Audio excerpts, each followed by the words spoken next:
बहुत समय पहले की बात है। एक विशाल और समृद्ध राज्य था, जहां का राजा न्यायप्रिय, दयालु और प्रजावत्सल था। राजा अपने राज्य की हर छोटी बड़ी बात का स्वयं ध्यान रखता था।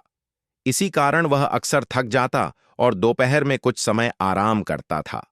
राजा को सुरक्षा का बड़ा ध्यान रहता था, लेकिन उसे दिखावे वाले सैनिक पसंद नहीं थे। उसे सच्ची निष्ठा चाहिए थी।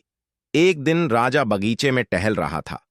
तभी उसने देखा कि एक बंदर पेड़ से उतरकर घायल अवस्था में बैठा था। किसी शिकारी के जाल से छूटते समय वह घायल हो गया था। राजा का मन द्रवित हो उठा। उसने अपने सेवकों से कहा, इस बंदर की सेवा करो, यह निर्दोष प्राणी है। कुछ ही दिनों में बंदर ठीक हो गया। अब वह राजा के आसपास ही रहने लगा।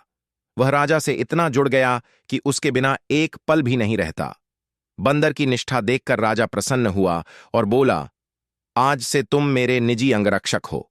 दरबार के मंत्री हैरान थे, पर राजा को बंदर की निष्ठा पर पूरा विश्वास था। एक दोपहर राजा अपने शयन कक्ष में विश्राम कर रहा था। कमरे में सन्नाटा था। खिड़कियों से हल्की हवा आ रही थी।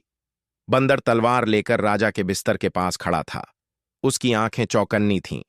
वह हर छोटी सी आवाज पर सतर्क हो जाता। तभी अचानक एक मक्खी कमरे में घुस आई। मक्खी राजा के चेहरे पर मंडराने लगी। राजा नींद में करवट बदलता, पर मक्खी फिर लौट आती। बंदर ने हाथ हिलाकर मक्खी को भगाया। मक्खी उड़ गई। बंदर मुस्कुराया, राजा को परेशान नहीं होने दूंगा। लेकिन कुछ ही क्षणों बाद मक्खी फिर आ गई। इस बार वह राजा की नाक और कान के पास बैठने लगी। बंदर फिर गुस्से में हाथ चलाता। मक्खी फिर उड़ जाती। यह क्रम कई बार दोहराया गया। अब बंदर का धैर्य टूटने लगा।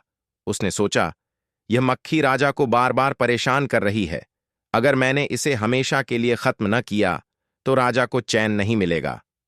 बंदर की नीयत अच्छी थी, पर बुद्धि नहीं। उसकी नजर राजा की तलवार पर पड़ी। बंदर ने तलवार उठा ली। उसके मन में बस एक ही बात थी, आज इस मक्खी का अंत कर दूंगा। जैसे ही मक्खी राजा की गर्दन पर बैठी, बंदर ने पूरी ताकत से तलवार चला दी।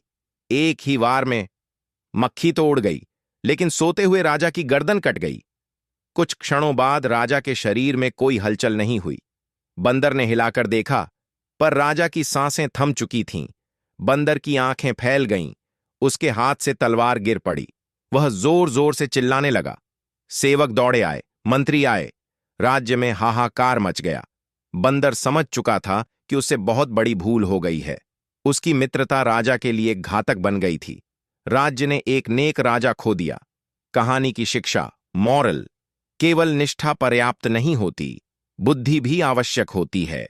मूर्ख मित्र बुद्धिमान शत्रु से भी अधिक हानिकारक होता है।